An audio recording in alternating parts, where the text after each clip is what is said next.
पहले के क्लास में हम लोग पढ़े थे आणविक द्रव्यमान। कौन द्रव्यमान? यानी मोलर मास निकालने के लिए पढ़े थे। ध्यान से सब लोग सुनिएगा। जो लोग क्लास अब्सेंट किए हैं वो पिछला वाला क्लास देख लीजिएगा। अगर ऑनलाइन वाले हैं, ऑफलाइन वाले हैं, वो भी। सबसे पहले आपको करना होगा MTR। इसको हाइड्रोजन का द्रव्यमान होता है 1 ग्राम, लिथियम का 7 ग्राम। ध्यान से सुनो पहले।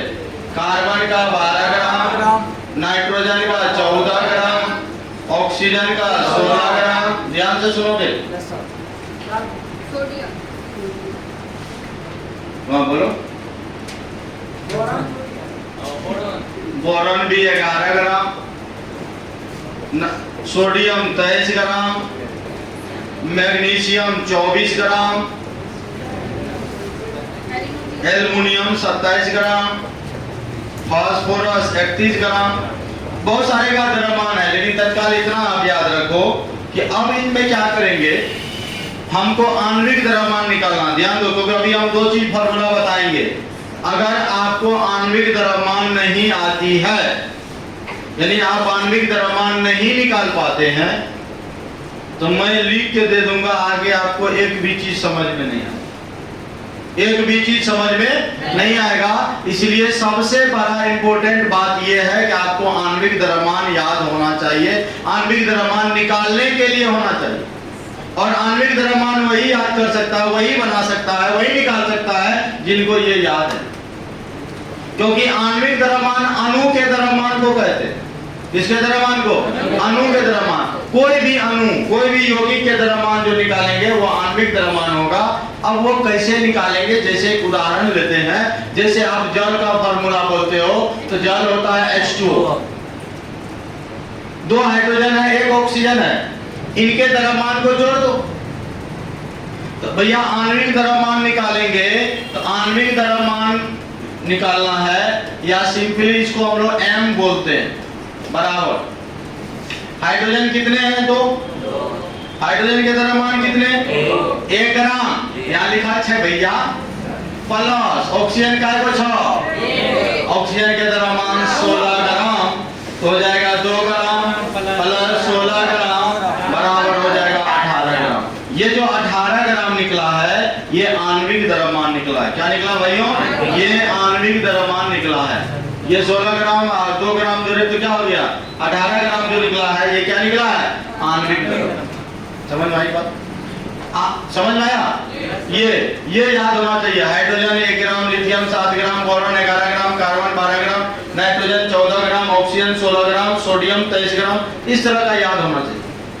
आज की क्लास में हम लोग मोल निकालने पढ़ने वाले। कौन सी? देखिए ध्यान से।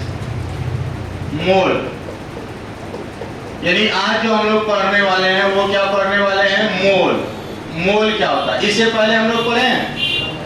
अरे भाई साहब ध्यान दो, मोल पढ़े हैं? लिखना नहीं है। मोल इससे पहले है 1 मोल बराबर एवोगाड्रो संख्या, और वह संख्या होता था 6.022 गुना 10 के पावर 23, यानी 6.022 into 10 to the power 23। लेकिन यहाँ आपको मोल जो होता है वो मोल को n से लिखते हैं, स्मॉल n से, छोटू m से। n बराबर फॉर्मूला हो जाएगा W/m। n बराबर क्या फॉर्मूला? अब कोई कहेगा सर जहां n क्या है? n है मोलों की संख्या, मोलों की संख्या। W है दिया गया द्रव्यमान। W क्या है भैया? दिया गया द्रव्यमान। और m है आणविक द्रव्यमान। m क्या है? आणविक द्रव्यमान। ध्यान से सुनिए। अब यहां से करना क्या है? अगर आपको जब भी मोल की संख्या निकालने के लिए देगा, निकालने के लिए बोलेगा, तो आपको दिया गया द्रव्यमान मालूम होगा। सिर्फ आपको आणविक द्रव्यमान निकालना है और इस फॉर्मूला में n बराबर W/m लगा देना। आप कहिएगा सर कैसे निकालेंगे? एक उदाहरण बताइए। बोलिएगा ना भाई? बोलो ना भाई। तो बोलो भैया।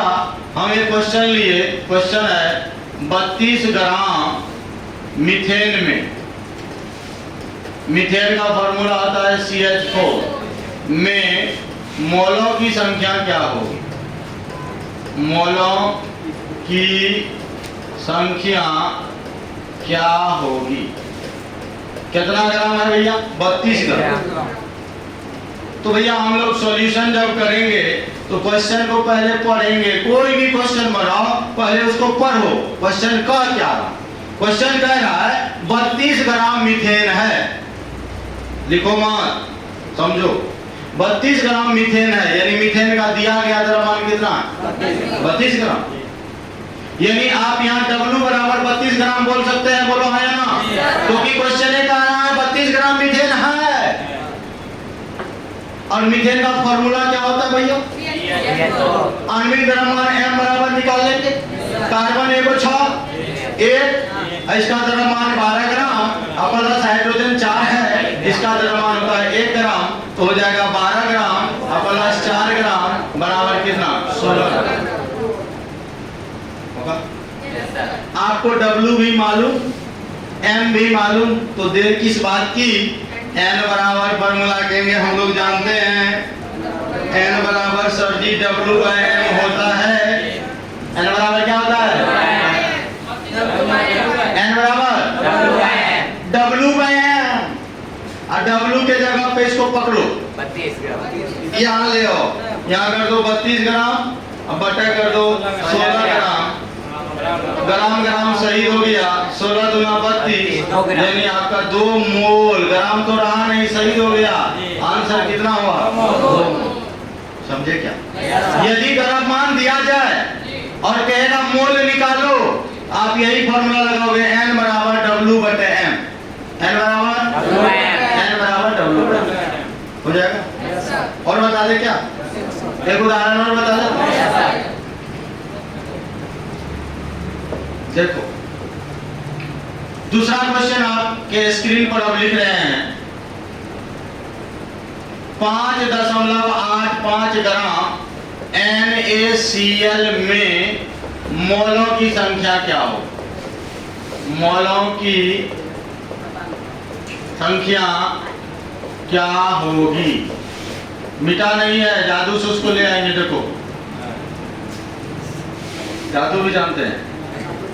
सॉल्यूशन करेंगे, हल करेंगे, क्वेश्चन को पढ़ेंगे, पढ़ लेंगे। क्वेश्चन पढ़िए आप लोग भी। अब हम पढ़ते हैं, आप लोग चुप रहिए। 5.85 ग्राम NaCl में मोलों की संख्या क्या होगी? अगर हम आपके जगह एज ए स्टूडेंट रहते तो प्रदीप सर बताए हैं कि जो भी दिया गया द्रव्यमान है उसको W से लिखते हैं, और यहाँ NaCl का दिया गया द्रव्यमान है 5.85 ग्राम, तो सर ने बताया तो W बराबर कितना? 5.85 ग्राम।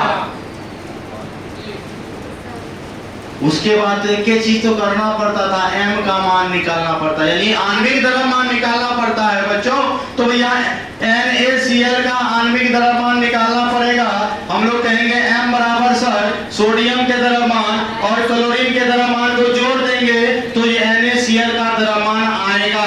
तो सोडियम का द्रव्यमान होता है 23 ग्राम, क्लोरीन का होता है 35.5 ग्राम, दोनों को जोड़िएगा तो 58.5 ग्राम, ये M का मान आएगा।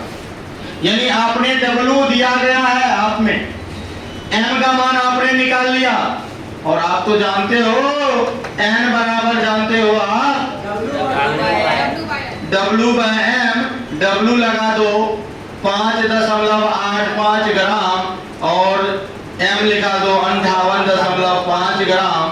ग्राम से ग्राम को काट दो, रुक जाओ, दशमलव में है तो दशमलव उड़ा के काटेंगे कि दशमलव ऊपर में उड़ेगा तो यहाँ 100 आएगा। ये 2 अंक के बाद दशमलव है ना, दशमलव के बाद 2 अंक है तो 2 जीरो आएगा। यहाँ दशमलव उड़ाओगे, दशमलव के बाद 1 अंक है तो 1 जीरो आएगा।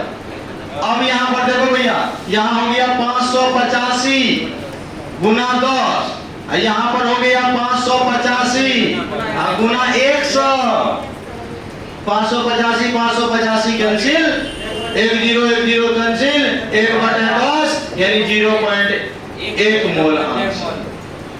नहीं समझे? क्या भैया मोल निकालने सीखे?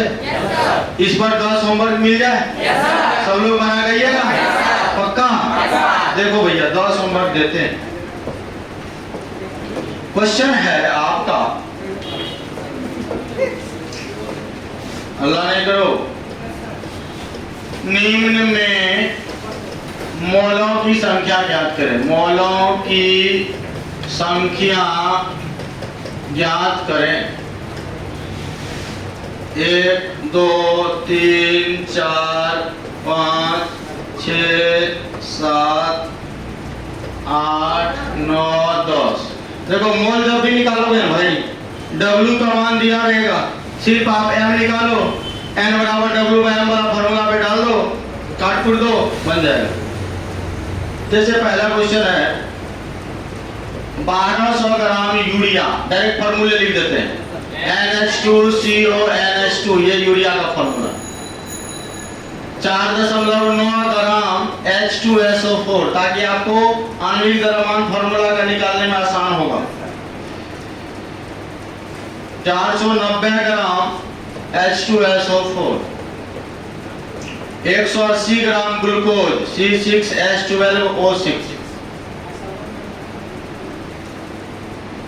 1800 ग्राम ग्लूकोज C6H12O6, 1.6 ग्राम मीथेन CH4, 171 ग्राम चीनी C12H22O11, 1.71 ग्राम C12H22O11, 60 ग्राम CH3COOH, 64 ग्राम CH4। जितने भी प्रश्न आपके स्क्रीन पर है, इसमें सब में W का मान दिया गया है। किसका मान दिया गया? W दिया गया, सिर्फ इसका M निकाला, यानी आणविक द्रव्यमान निकालना है। और अगर भैया आणविक द्रव्यमान निकाल के भागा दीजिएगा तो बन जाएगा, बनेगा ना? आप लोग लिख क्यों रहे हो भाई? लिखने तो नहीं बोले, तो नोबेल प्राइज लेगा ये सब। अब देखिए आपको असाइनमेंट जो दिया गया होगा, उस असाइनमेंट में मैंने आपको STP NTP का जिक्र किया होगा। अब जो उसके आगे टर्म आता है, ध्यान से सुनोगे, हल्ला नहीं करोगे। STP एक होता है NTP। अब आप कहिएगा सर STP क्या होता है, NTP क्या होता है? ध्यान से सुनो, कोई बीच में अभी नहीं बोलना जब तक इसके बारे में हम चर्चा कर रहे हैं तब तक। STP का फुल फॉर्म होता है स्टैंडर्ड, T से टेम्परेचर और P से प्रेशर। अल्लाह नहीं करोगे कोई। NTP का फुल फॉर्म होता है नॉर्मल टेम्परेचर, P से प्रेशर। अगर इसको हिंदी में नाम आ जाए, इसको हम लोग बोलते हैं स्टैंडर्ड को मानक, टेम्परेचर माने ताप, दाब, मानक ताप दाब। इसको बोलेंगे नॉर्मल है तो सामान्य ताप दाब, ठीक है। STP और NTP, STP या NTP पर, ओ भाई साहब सुनो, STP या NTP पर दुनिया का कोई भी गैस हो, एनी गैस कंटेन्स 1 मोल। अगर दुनिया का कोई भी गैस हो, अगर STP या NTP पर उसका आयतन को मापेंगे तो 1 मोल गैस का आयतन होगा 22.4 लीटर। दुनिया का कोई गैस अगर कितना हो, 1 मोल हो, तो उसका आयतन होगा 22.4 लीटर। 1 मोल गैस का आयतन कितना? 22.4 लीटर। यानी इसी को हम यहां लिखेंगे, STP या NTP पर किसी 1 मोल गैस का आयतन 22.4 लीटर होता है। ध्यान दो, STP पर दुनिया का कोई भी गैस हो और NTP पर 1 मोल है तो उसका आयतन होगा 22.4 लीटर। आप कहेगा सर कैसे? मैं बोलूंगा ऐसे, ऐसे माने अगर हम ले लें 1 मोल हाइड्रोजन गैस तो भी आयतन होगा 22.4 लीटर। अगर हम कह दें 1 मोल कार्बन डाइऑक्साइड गैस है तो भी आयतन होगा 22.4 लीटर। अगर 1 मोल मीथेन गैस है तो भी आयतन होगा 22.4 लीटर। यानी कोई भी गैस लो 1 मोल होना चाहिए। कितना मोल भैया? देखो 1 मोल है ना, 1 मोल है ना, 1 मोल है ना, उसका आयतन कितना? किसी को कोई कहेगा सर ml में बदलिए, क्योंकि 1 लीटर बराबर होता है 1000 ml, तो 22.4 लीटर है इस, है ना, बराबर करेंगे 22.4 गुना 1000, दशमलव उड़ेगा नीचे में 10 1 0 0 करेंगे 22,400 ml होगा। ये ml में हो और ये हमारा लीटर में। कोई भी गैस हो 1 मोल गैस होना चाहिए, पूरा 1 मोल गैस, उसका आयतन कितना होना होगा? 22.4 लीटर। समझे एसटीपी वाला कॉन्सेप्ट क्या? एसटीपी पर, और याद करो मैंने आपको पढ़ाया है कि 1 मोल का आयतन कितना, बोलो? 2 मोल का कितना? 2 गुना 22.4। 3 मोल का कितना? 3 गुना 22.4। यानी अगर n मोल का पूछेगा तो n गुना 22.4। यानी जब आपको दिया जाए मोल और कहेगा आयतन निकालो एसटीपी पर, सीधे 22.4 से गुना कर दो। जैसे एक क्वेश्चन ले लेते हैं बच्चों कि मान लो 0.5 मोल H2 गैस का एसटीपी पर आयतन क्या होगा? आयतन क्या होगा? देखो ध्यान से, हम कहेंगे सर सॉल्यूशन कर दो, कितना मोल दिया हो? 0.5। तो 0.5 गुना 22.4 लीटर, दशमलव उड़ेगा 10, 5 गुना 10, 2 से कट जाएगा 11.2, तो आंसर होगा 11.2 लीटर। यानी जो भी मोल दिया जाएगा उसको 22.4 से आप क्या करोगे? गुना कर दोगे, आपका आ जाएगा। अब असाइनमेंट का एक क्वेश्चन बन जाएगा। मोल दिया गया है, जितना मोल रहेगा उसको 22.4 से गुना करते जाओगे बन जाएगा। समझे क्या? अब कहेगा सर यदि द्रव्यमान दिया जाए तो, रुक जाओ, यह पॉइंट है, यदि द्रव्यमान दिया जाए, अगर द्रव्यमान दिया जाए तो आप आयतन बराबर ये फॉर्मूला लगाओगे W/m गुना 22.4 लीटर। मोल नहीं है, n को ही W/m बोले, n को लिख दिए W/m, 22.4 जस का तस नहीं हुआ। इसमें W हो गया दिया गया द्रव्यमान, दिया गया द्रव्यमान, m हो गया आणविक द्रव्यमान। समझे क्या? ये किस पे भी क्वेश्चन हो जाए।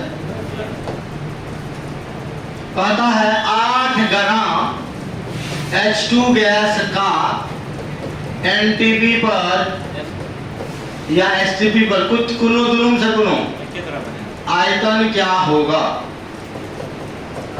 तो हम कहेंगे सर दिया गया द्रव्यमान तो मालूम था, यानी W बराबर 8 ग्राम, हाइड्रोजन है H2 है, तो इसका m हो जाएगा 2 ग्राम। आयतन बराबर फार्मूला लगा दियो W/m गुना 22.4 लीटर, तो W के मान कितना छ? 8 ग्राम। 8 ग्राम। अब बटे m कितना? 2 ग्राम, गुना 22.4 करेंगे, ग्राम ग्राम कटा 2 चौके 8, 4 से गुना कर दो, 4 चौके 16 के 86 ले, 4 दूना 8 के 9, 4 दूना 8, एक अंक के बाद दशमलव यहाँ डाल दो, यानी 89.6 लीटर। यदि मोल दिया जाएगा तो सीधे 22.4 से गुना कर दीजिएगा। यदि द्रव्यमान दिया जाएगा तो आयतन बराबर फॉर्मूला लिखेगा W/m गुना 22.4 लीटर। नहीं समझे? समझे क्या? कोई दिक्कत नहीं है। यानी आपको आणविक द्रव्यमान सब में जरूरत पड़ेगा, इसलिए जिन भाइयों को परमाणु द्रव्यमान लिखा हुआ नहीं है वो उसको लिख के याद कर लेंगे। ठीक है, पहले इन सारे टर्मों को जो आज की क्लास में हम लोग स्टार्ट किए, यहाँ से मोल बराबर W/m दिया गया द्रव्यमान है, आणविक द्रव्यमान है, मोलों की संख्या कैसे निकालोगे, ये सारा चीज आप लिखना शुरू करो। लिखो इसको जल्दी से।